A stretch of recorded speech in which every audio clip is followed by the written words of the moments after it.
this is getting to me more and more interesting, because it's reducing us deeper and deeper down to a basic. And it really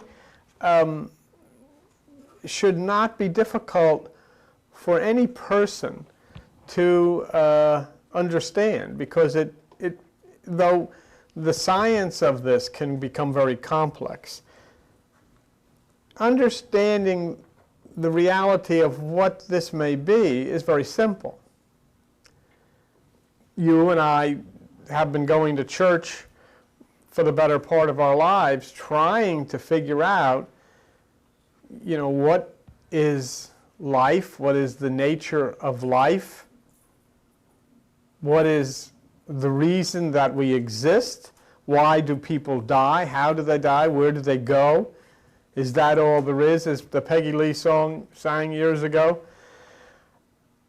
And yet, of all of the years that we've spent in church, with all due respect to people who've given it a good shot to try to get us to understand, we're still at the same place that we were.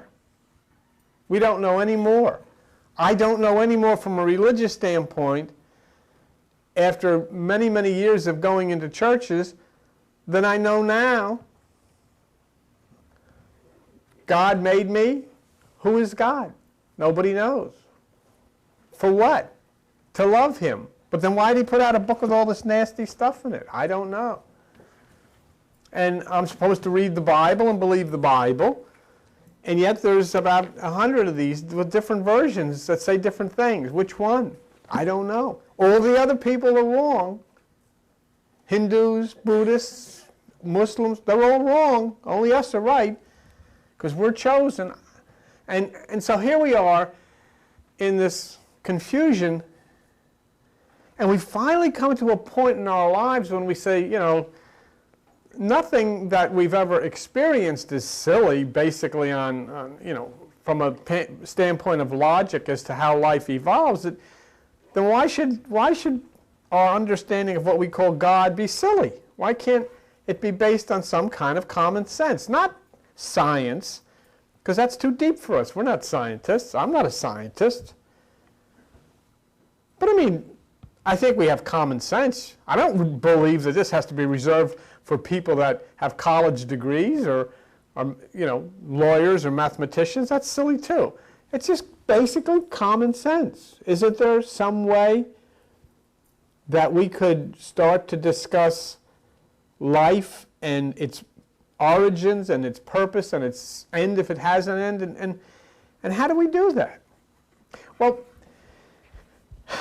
now we've reached a point here of where we're starting to see something pop up in our conversations, whether it be from Jeremy Narby of Stanford University.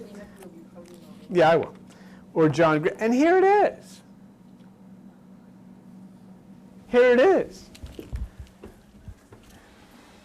In other words, it would appear from what we're learning now, from Gribbins, from Narby, that we're looking at the very thing you've been going to church to understand all of your life. This is the angel, because this is the messenger.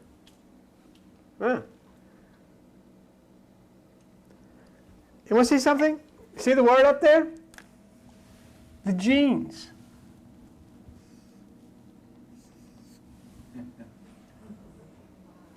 Oh, of course. Certainly. This is Genesis. This is genes. This is genetic. This is Adam and this is Eve. Certainly. This is the serpent. Of course. And this is the construction of the temple. And as it says in 1 Kings 6:8, and they went up with winding stairs. But now, all of a sudden, we have people of science starting to see this. So this isn't hard for you or me to look at and say, this is DNA. Nucleic acid and all that, I don't know what that is. Well, then forget that. It's DNA.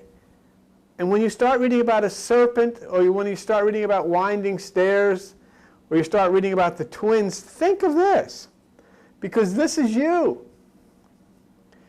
And you have a unique coded structure of your DNA. That's why you look and are the way you are. And then, when we now begin to understand that the DNA in others is basically the same from the standpoint that it can communicate, we begin to understand the nature of life. It's not us as people communicating. It's the DNA communicating with our DNA. So, to me, it is really this closest step that we've ever come to understanding the nature of what we call God,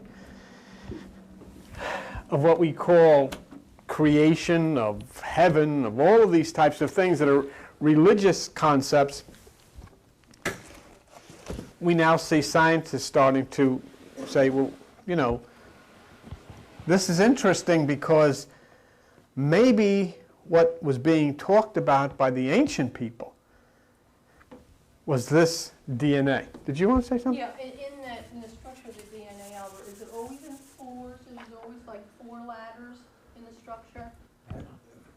4 rungs. Rungs? There's always 4 rungs? Yes. Because then you go in the Bible. Nobody can hear what you're saying. Okay, then you go in the Bible where. Hey, start it over again. All right, I asked Albert if in the structure of the DNA are the 4 rungs, okay? But if you go in the Bible, remember when we had a piece of lint on you. Remember when there was one river and it split into 4s? That's right. And then everything went into 4s in the Bible, and in us we have the fourfold nature. That's very good. That's very good, because are the 4 rungs the 4 horsemen of the apocalypse? That's right. And are they Everything went into 4. the 4 points of the compass? And you had provided me, a friend of yours had written up about those types of things. Well, basically, this is what is so good about this.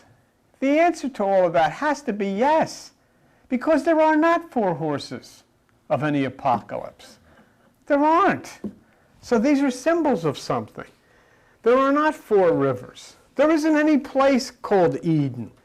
It's a mythological place. It's like Oz. It is Oz. And the wizard is the Wizard of Oz. I mean, it's all the same thing. So you follow the twisting yellow brick road, which is the same as that. You know. And then we start to look at all of these things and my goodness gracious, this isn't hard to understand. You could be 19 or you could be 90, or it's not hard to understand. It's very beautiful to understand. It's very simple to understand. So when I was speaking to the doctor that I go to, and I talked to him about this, he's very into this because he's into meditation and he's into all natural healing substances. He doesn't prescribe drugs unless it's an absolute necessity. He's a medical doctor, but he knows all of this stuff.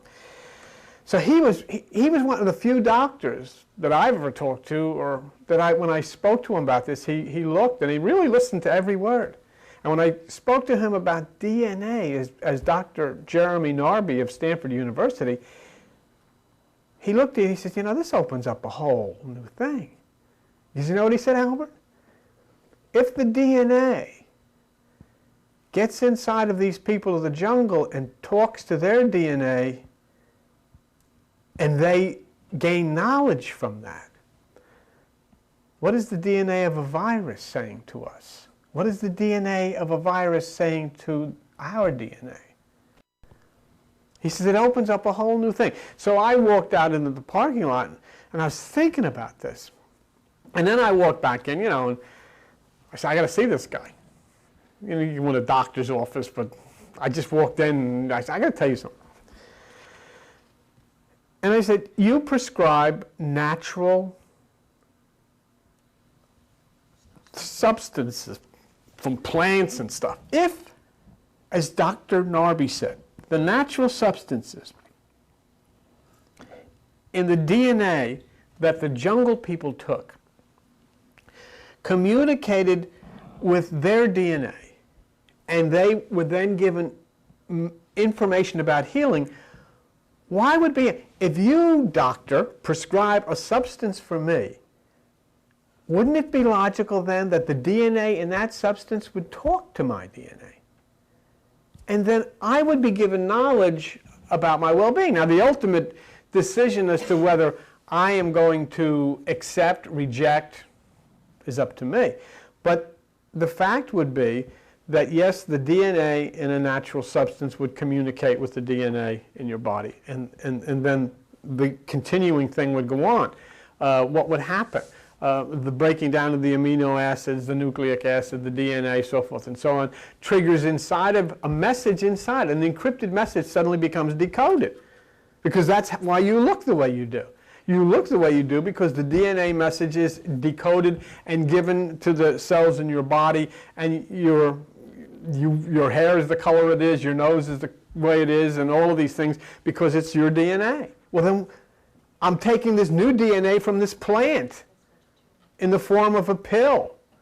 Well, now it's getting into me, and then is this plant that the doctor prescribed for me communicating with my DNA? And if so, then of course the decoded message is going to be broken down, and it's going to provide understanding, knowledge of some kind to me. So it just totally opens up a whole new understanding of not only from where we're coming from what is God, and all this kind of business, but how does healing occur?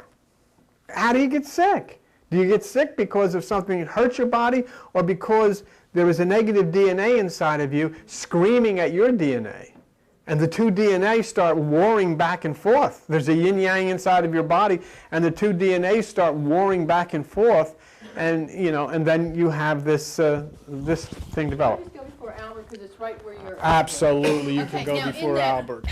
In the article on the plants, it said that some plants, the DNA would allow the virus, and in others it wouldn't. So it depends upon what you're just like saying now. Yeah, like Al said in what he read from Gribbins, it is the DNA that unzips the I guess the message, or the encrypted message, and so it'll be based on that. Yes, sir. Just a point. People may not be aware of these things. Everything that you say about DNA, etc., it does not apply to things that you eat. Okay. Because once you digest that, that's it. Yeah, but let me ask you this. Substances Yeah. are protected, Right. Now, and even go through the stomach, they're still active. yeah. So in other words, like Al was saying when he read from Gribbins earlier, you weren't here at the time, this DNA, just like in the Narby situation, the enzyme in the stomach can be neutralized. Or whatever. Yeah. What happens actually is it's a shield. Yeah. That's why you needed two compounds. That's what you talked about. Right. So then if we're talking from the standpoint of this doctor prescribing a particular natural substance, the natural substance would have to be shielded from that enzyme. Good. Very good. All right. What is she saying now?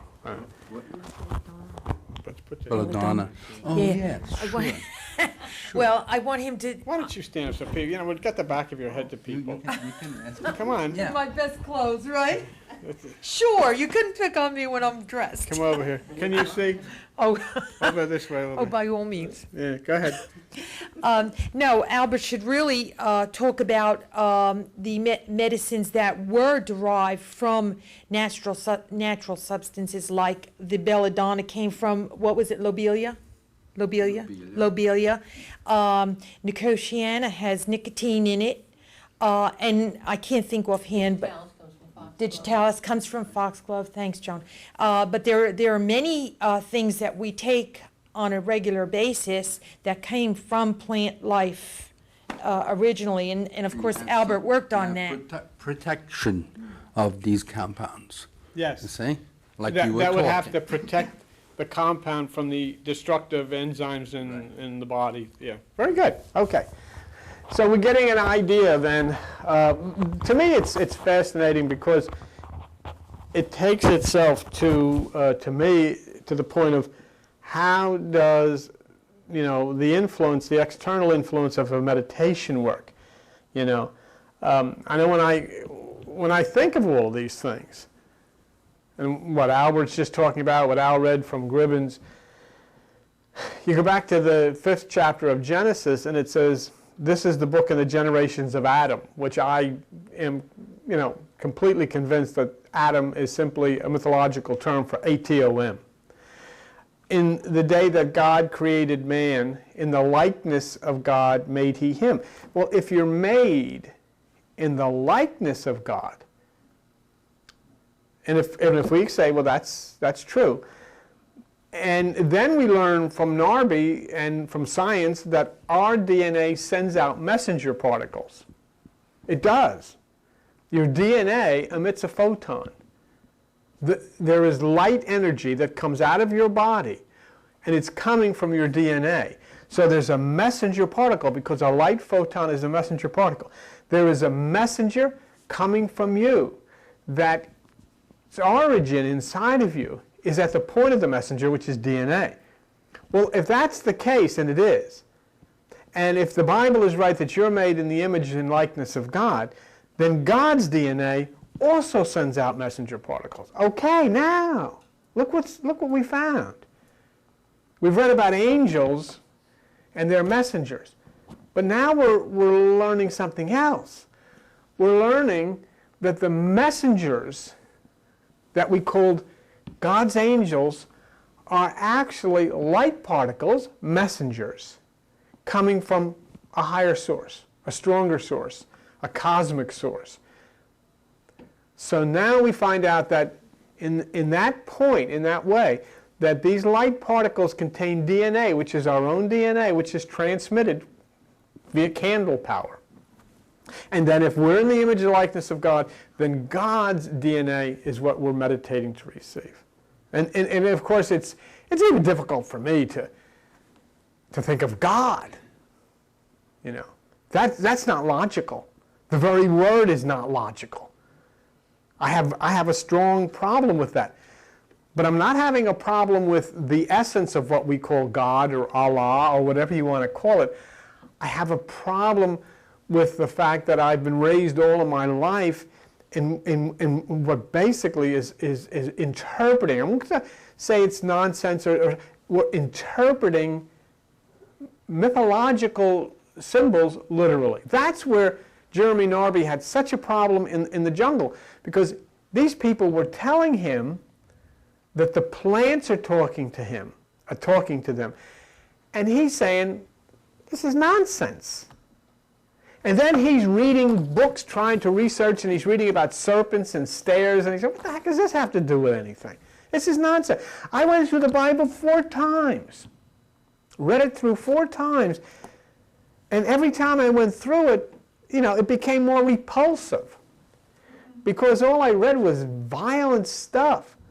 I mean, the Congress just voted to put, it's okay to put the 10 Commandments back in the school. This is going to stop people from killing one another.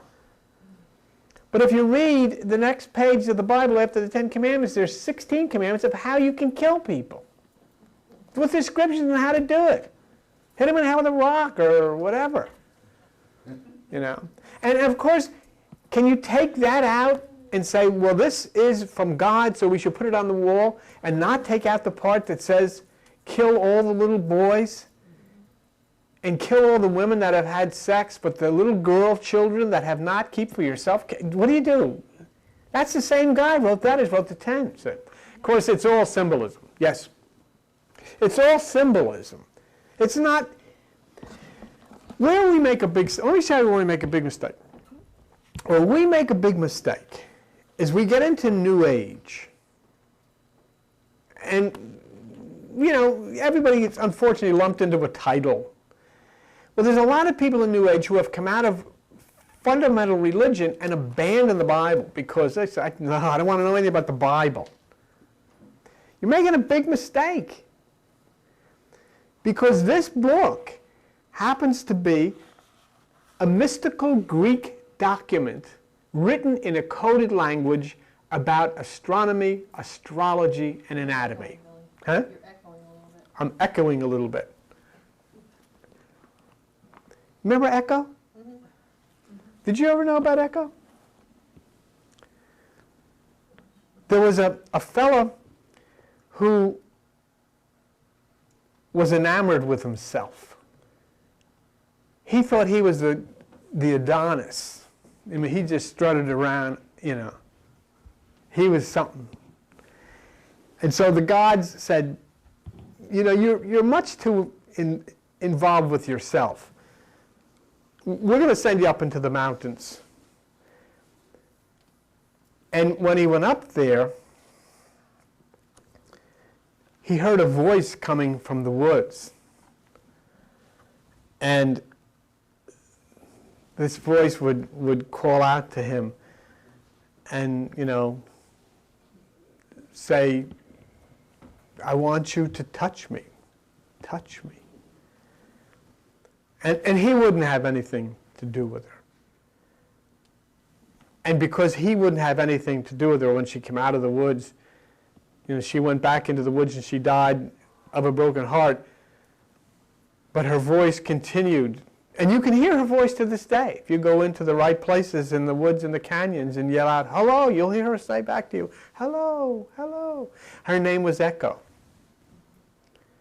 And he went back and just sat there and looked in a pond and stared at himself and said, I am the cat's meow. I am something.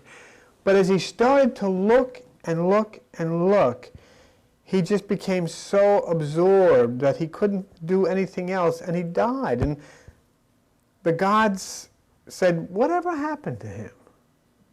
He never came back. And they went up to the little pond, and there was a flower growing by the pond. And the flower was named after him, which is called Narcissus.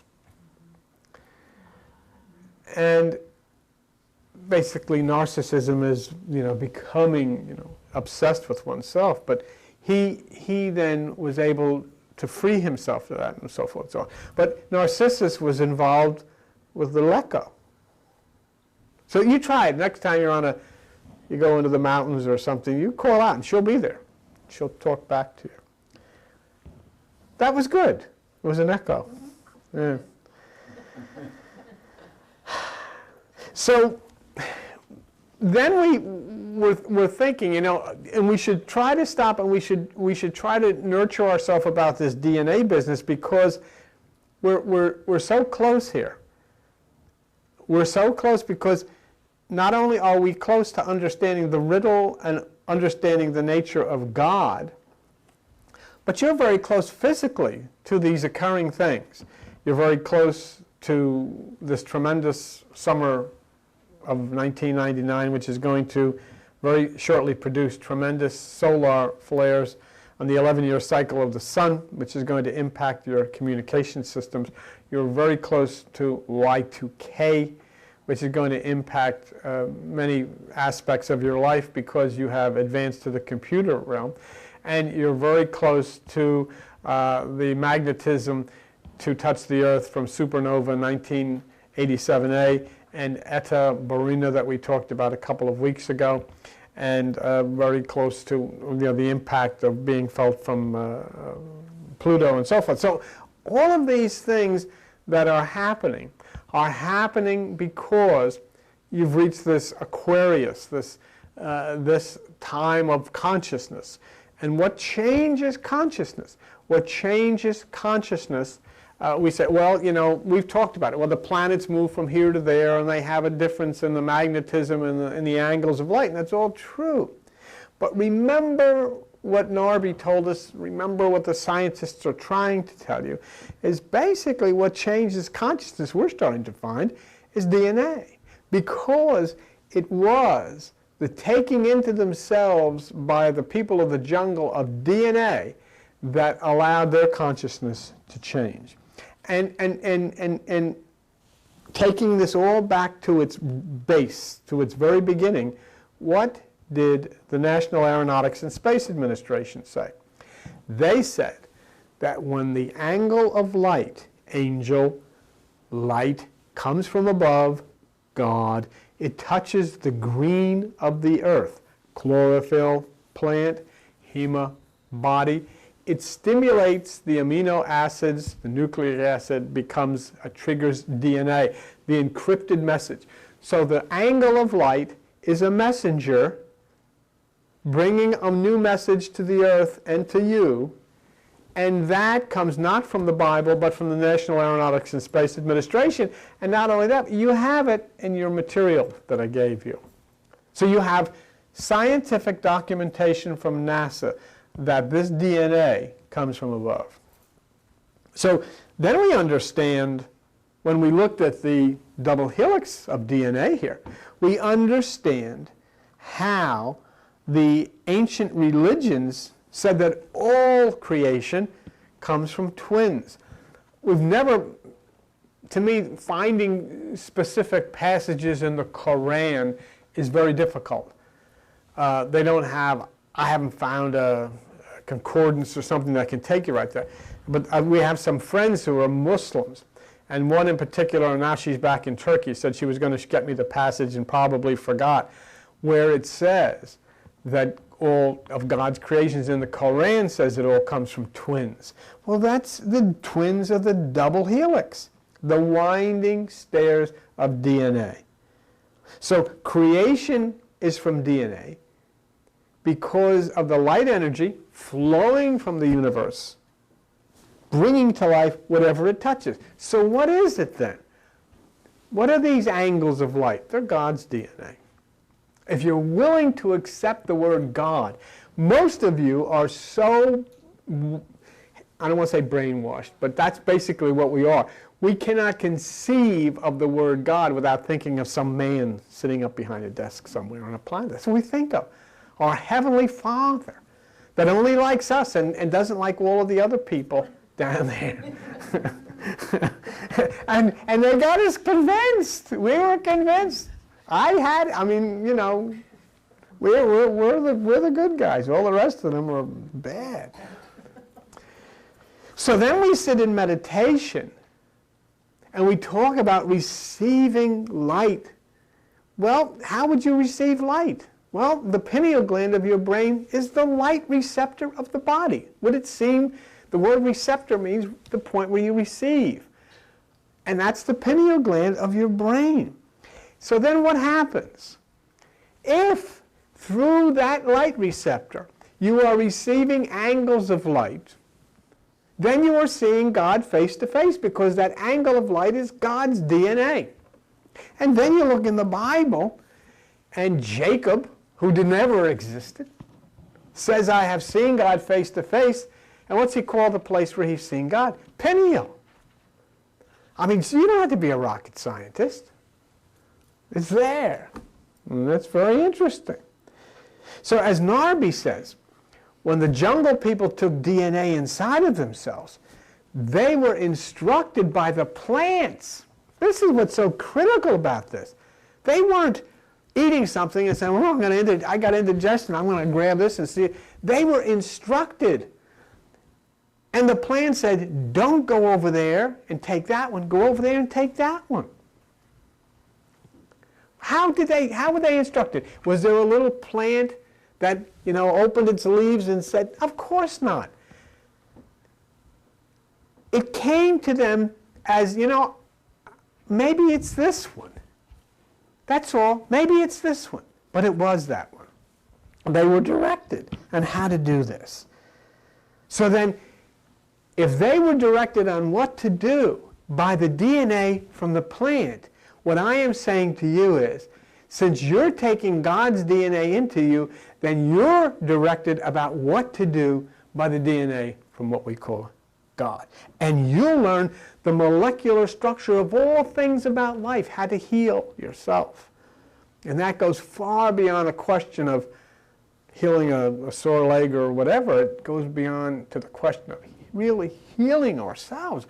These human things upon the earth are seriously wounded. Joan came up with this thing about how some people treat bears and these terrible things that go on beyond your comprehension that human beings would enjoy sitting and torturing some animal like this and enjoy it as entertainment. Or that, what we just saw in Kosovo was bizarre. People killing each other.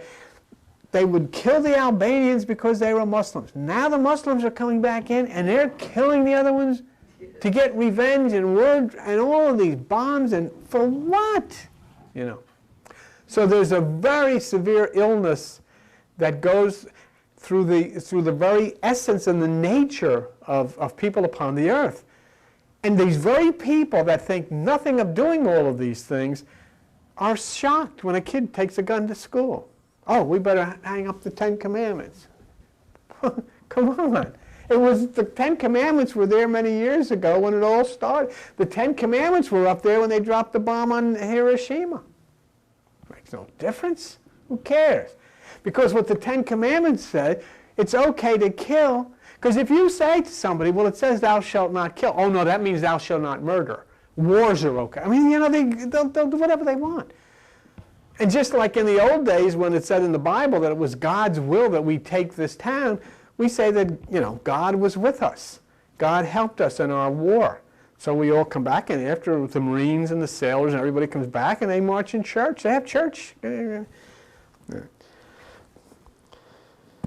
So anyhow, all of the things that you're learning now about DNA, communicating with your DNA, religion pays no attention to you, or to it.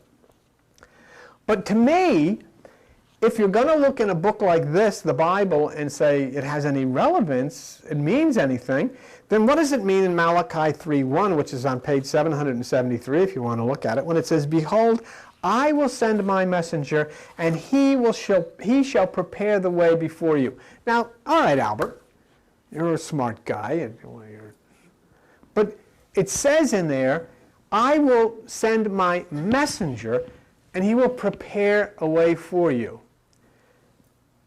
If that's the case, then either somebody is going to come with an envelope and hand it to you and say, "Albert, here's your message from God." That never has happened.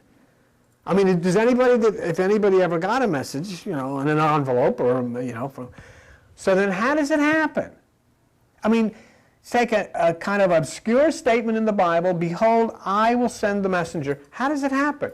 Well, it becomes logical now to us. What's happening here is the messenger is an angle of light, and that messenger comes down from above, which we call heaven or God, and it becomes a directive. "He shall prepare, and the Lord whom you seek shall suddenly come to his temple." That's the temple that it says in the Bible is made with winding stairs. And it's the temple which is on top of your shoulders. And then in Matthew 11:10 it says, "For this is he of whom it is written, Behold, I will send my messenger before your face." Well, certainly it's before your face. Do you want to see the messenger coming before your face? Let me show you the messenger coming before your face. You want to see the messenger? Say yes. Nobody said that. Well, gee. Here's the messenger coming before your face.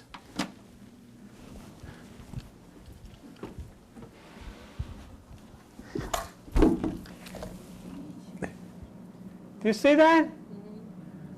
Well, let me get this thing. Well, there it is. What could be on? This is from an ancient temple, thousands of years old. There's the sign of the star, of the cosmic energy, the universe. Here's the angle of light. It's hitting them right in the face. These people knew this thousands of years ago. Read the Bible again. "Behold, I will send my messenger before your face." Bang, right between the eyes. What is it? It's an angle of light. What is that? It's a messenger.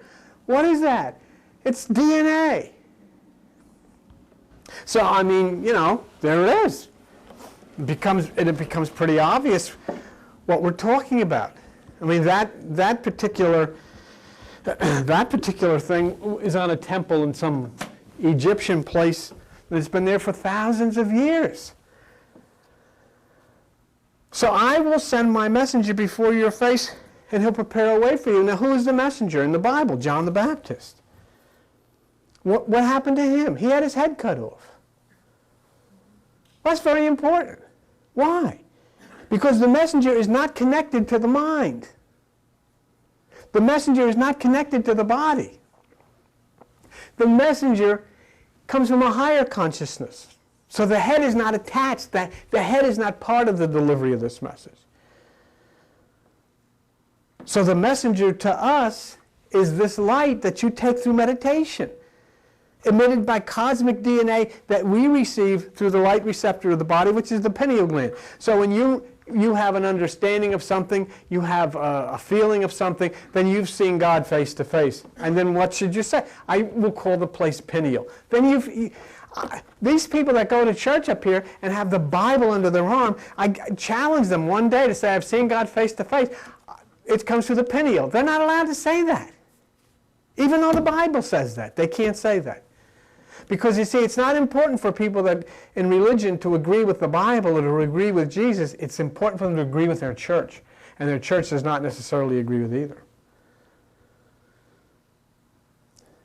So here we have primitive people finding out about DNA, and they really have no right to know anything about DNA. That's echoing just a hair. They really have no right to understand anything about DNA. So we have to put the pieces together. And we've been putting the pieces together. Angels are messengers. Messengers are photons. Angles of light. Angels of light. And then what did you see last week? And I gave you about the scientists have sent on a letter in an envelope an encrypted message contained in a period at the end of a sentence, and that period was a dot of DNA. And they stuck it on an envelope in a paper and sent it to themselves. And here it came. And then when they got the DNA, they magnified it 1,000,000 times, and there was the message. So all of these things then came down to what we read last week in that article. And it said conventional computers would not be of much use in reading a DNA microdot. Instead, it might require advances in DNA computing. Why are they talking about that? Because what they have stumbled on is the very same way that messages are sent to you from God. They're now able to send messages to each other. How? Through a dot. Did you ever see a dot? Never? There is the dot. Okay? How did that get to be a dot? You read your quantum physics books. It started off as a wave. And when it was observed, it became a dot. In quantum, it's called a particle. This is called a wave. When you look at the wave, it becomes a particle. When you watch the wave, it becomes a particle. When you watch the wave, it becomes a microdot. What does the biblical Jesus say? What I say to you, I say to all. Watch. What's he talking about? Watch what? Watch your back? Watch your step? Watch yourself. But how does that happen? When you start talking about watching yourself, and you've got a book written in Greek mythology 2,000 years ago, they're talking about the metaphysical watching of yourself. And when you do that, this wave becomes a microdot. This is hard for you to understand. It really is. That's why you have to go and sit down with a book by either Gribbins or sit down with a book by Gary Zukav or some of these other guys. And a very simple thing, in every quantum physics book, there's an item in the index called observation. Look at it. And they talk that when you send a wave of light, when it's observed, it becomes a microdot or a particle. Now, what did they do? The scientists took a microdot of DNA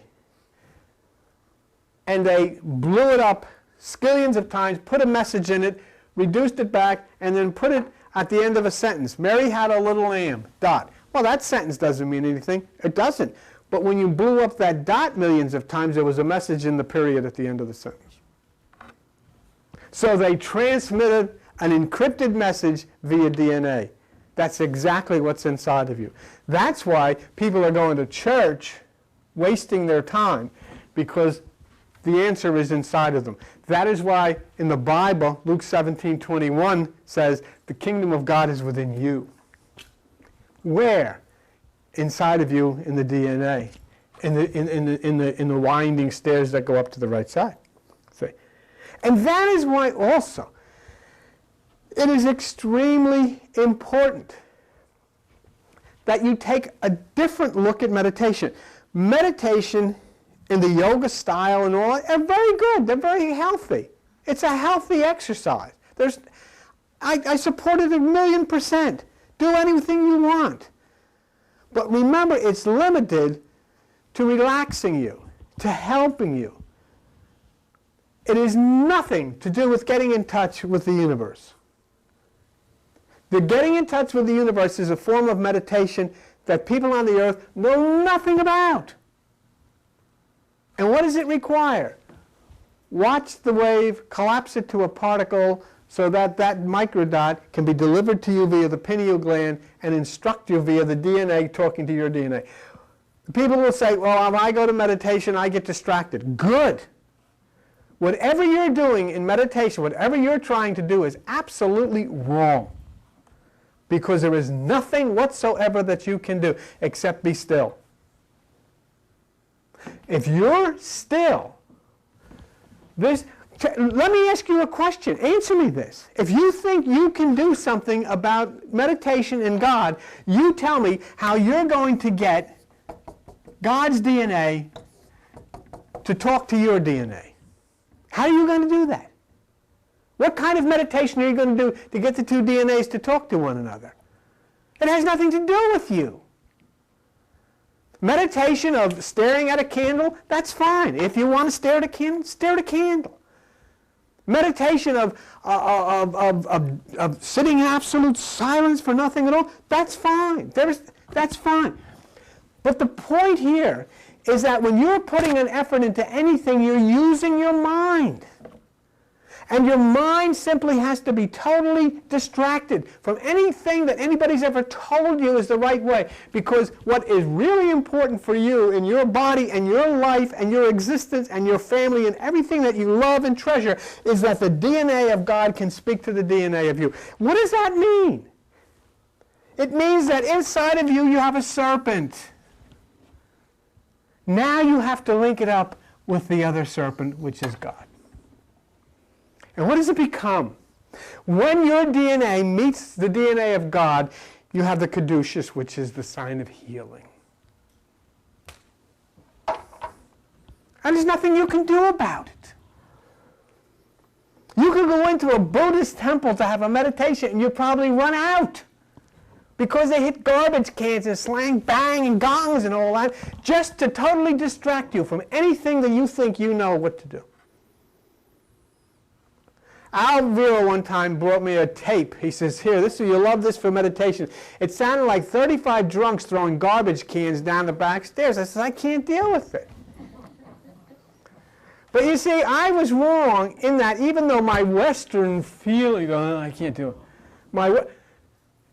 Basically, that was exactly what that was for. Me to say, oh, this is ridiculous, this is stupid, I can't deal with this. But if I could have just sitting there and got garbage canned, eventually my whole distraction would have been such that the DNA, the snakes could have encircled it when I wasn't looking and entwined in the message. See? So this is big. Do you know one, it's funny because when we talk about this, I was talking about music. I just saw it the other day, we were looking at it, sitting on the train watching it. There's a whole page. Do you know who wrote encrypted messages in music? Do you know who wrote encrypted messages in music to trigger chakras in your body? Does anybody have an idea? His name was Wolfgang Amadeus Mozart. But his music is a coded message to trigger chakras in your brain. People now finding out all over the world that they're having these encounters with God or whatever it is from Mozart. Whoever knew this? Whoever knew this guy was writing this? All these guys were nuts, yes. They were perceived as nuts. Did he know about it? Certainly he knew about it. He knew exactly. He knew in the same way that the guy in the jungle knew. Something, because you can't sit in a dark room like a Mozart or a Beethoven and write this stuff and not be soaring into these different places. You can't do it. Because the very tongues that they selected would trigger responses from the chakras in their bodies. Beethoven wrote the Ninth Symphony. And he was deaf. Couldn't hear. He was deaf and he was nuts. But he wrote probably the most magnificent piece. So what does that tell you? Who really wrote that? Was it the DNA inside of him? Because he had soared to these places, did he receive this light? You see? So it's very interesting. But what is so interesting is that when you talk about these things, and then you open an article in a magazine and you look at the meditations of Mozart and his music and talking about all of these things that happen. So now, you know, like Narby told us that all creation comes from the twins, the DNA. And we look and we see in that material that I gave you, well, it's not that I gave you, but it was on page 27 of the stuff that I gave you that you didn't bring with you. Incidentally, some of you who have a difficult time putting these into, there are some binders on the counter up there which you can take home with you. I don't know where they came from, but they're there. So take them home. But if you look on page 27 of this stuff, what does it say if you look on line 1? Okay. DNA is the principal constituent of genes. Look at the word. Genes. That's you. That is everything about your creation, isn't it? I mean, you know that. Then why is it so hard? Why hasn't any priest or minister or anybody in the churches you've gone to all of your life ever added an IS to it and say, that's what it is? The book of Genesis is the book of genetics. It's the book of genes.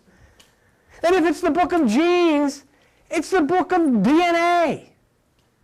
And if it's the book of DNA, that's why one of the early characters in it is a serpent. Of course. And what does the serpent do? What did the serpent in Genesis do? He delivered a message.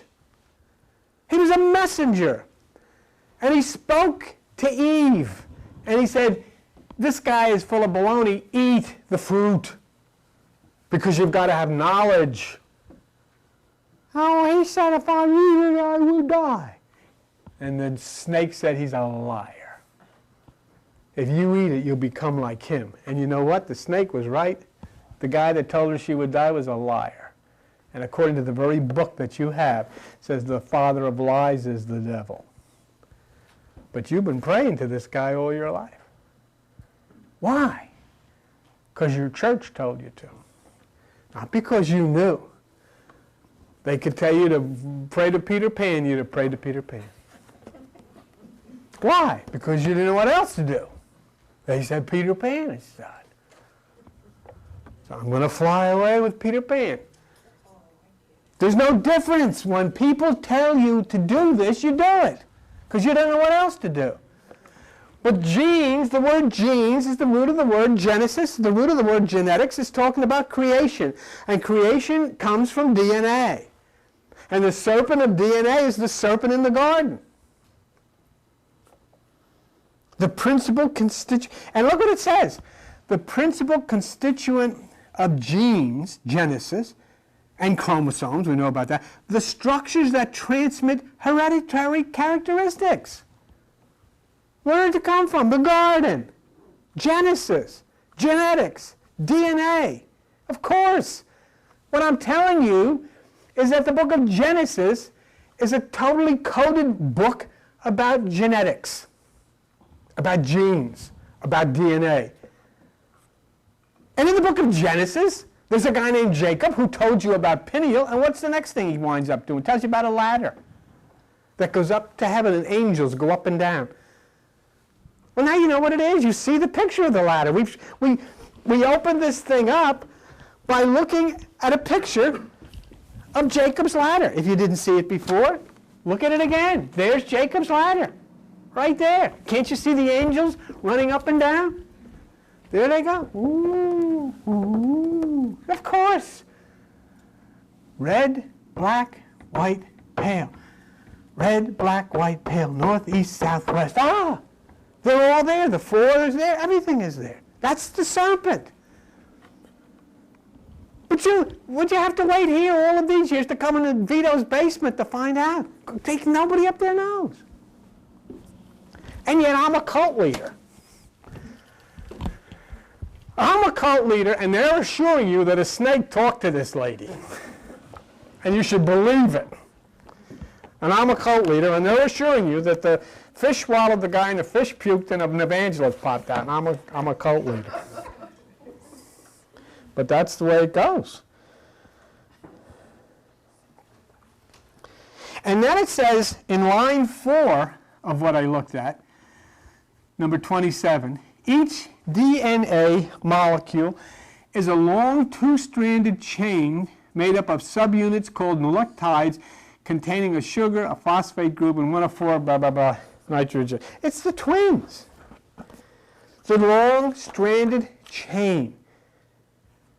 Okay? Now, in the final sentence is the answer to what Narby talked about, to what Al was talking about earlier. Okay? The complementarity of this bonding ensures that DNA can be replicated. Watch this now. Remember I told you have a twin somewhere? DNA can be replicated. That is, identical copies can be made in order to transmit genetic information to the next generation. Identical copies, not the carbon copies, identical copies. Where is your twin? Oh, what do you mean, where's my twin? I didn't write this. This comes from the concise Columbia Encyclopedia of Columbia University Press. What is this, a cult? No. What is it, New Age? No. What did they say? DNA, identical copies are made in order to that means there was an identical copy of your DNA somewhere. No matter what or how, whenever they were going to make it come out, it's going to come out you. Mary, there you are. Kathy, Joan, whatever, there is a twin of you. How do I know that? Because it didn't come from religious people. It comes from Columbia University. I believe it. Billy, then they're talking now to the next generation in the Bible. It says that the sins of Certainly. Certainly, because as the DNA is somehow defected or made defective because of whatever style or whatever is introduced into it down through the years, whomever, people start having sex, producing children, and that DNA defect starts going down, down, down, down to generation after generation. So we are creation, we are God, we create. Did you want to say something, Al? Isn't this similar to the photon BNC destroying one, it splits, and then it replicates and makes the other one? Yes. Al said, isn't this similar to the photon as it destroys and splits and replicates into a new one? So identical copies for the next generation. We are all made in the image and likeness of the cosmic one. And identical copies of your previous existence are preserved for your return. And I know it's always difficult for you to understand how this could possibly be, but I'm hoping now that the lotus petals inside of you will start to spread open and that you'll see and understand this. And if you have access to computers, look up DNA. If you have a little, encyclopedia program on your computer, look up DNA. These things are written in very simple terms. It's not difficult to understand, but this is the very basis of everything you've ever gone to church to learn. And also remember that when you talk about, your father, your mother, your family. You're talking about your genetics. You're talking about your genesis. And then you expand that to a cosmic, and then you open a Bible, and the very first page is what? Genesis. Just when you start reading it from now on, think of genetics, because that's what it's talking about. And don't look at snakes or right sides and all of that stuff. Look at what is the actual basis inside of the human brain. What is the basis inside of the human body. So people are going to church. They're going to church today, and they're singing songs, and they're taking the message of DNA inside of themselves, and they're missing the entire thing. It's just like going on your computer and America Online says, you've got mail, and not opening it. And that's what you're doing. Because they're missing the entire encrypted message because they refuse to obey Jesus' words about the single eye. It was Jesus of the Bible who said, what I say to you, I say to all, watch. Watch what? Has anybody in church ever told you what to watch? You've gone to church all those years. You wind up at Vito's basement here with me. But you've gone to all of those years. Did they ever tell you what to watch? No. You know why they didn't tell you what to watch? Because they don't know what to watch. But do you know what he said? The same Jesus? He said, if your eye be single, your body will fill with light. Touch the pineal gland. Watch through the pineal gland. Watch through the light receptor. And now the scientists are saying that the light coming out of the body from DNA is of a candle power, and what did Jesus say? Nobody puts their candle under a bushel. Let your light shine. Let your candle shine. It's all there. So what has come down that religion has ignored in just a few years, and I would challenge them, and I would look right in the camera, and I get in all kinds of trouble, and people threaten they're going to cancel a program, and they're going to do this and going to do that. I would do all of this stuff, and I would tell you, and I would challenge anybody. Tell me, in just a few years, what have you as a religious group ignored? I'll tell you what you've ignored. You've ignored Pegasus, the white horse of Jesus' return. You've ignored the discovery of the single eye of Jesus in Supernova 1987A. You've ignored the movement of Hades and Charon, which is the very depths of Sheol, the very depths of the underworld, across the river Styx on February the 11th, 1999. You've ignored the advent of the man with the pitcher of water of Luke 22:10. You've ignored the advent of Uranus, the son of man, and the green pan. You've ignored the discoveries of NASA dealing with angles of light and DNA. All connected. All of these things have happened to us in our sky and have been documented by science over the last couple of years. And you, as religious people, have totally ignored it. Yet it is the basis of the very Bible that you have under your arm. All messenger particles are coming down to earth, screaming out to the people of the earth, you have mail! And you haven't opened a damn letter. Not one. And the reason you haven't opened the letters from God is because you've been warned not to touch it by church. And yet, since you're not interested, what you do, you dwell in the Middle Ages superstitions.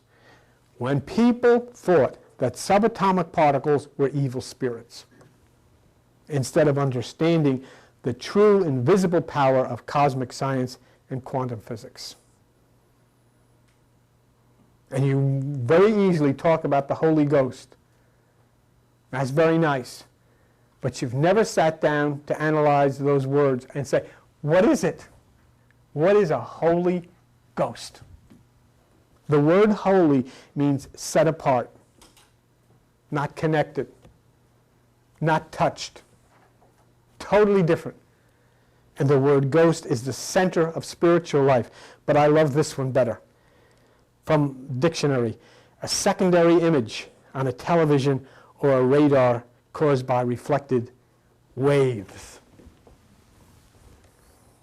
You want the Holy Ghost wave to become a Holy Ghost particle, a microdot, and to bring you the message.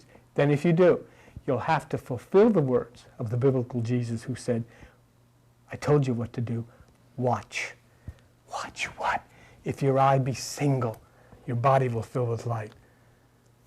Single? Yes. I have seen God face to face. I shall call the place Peniel. It's not hard.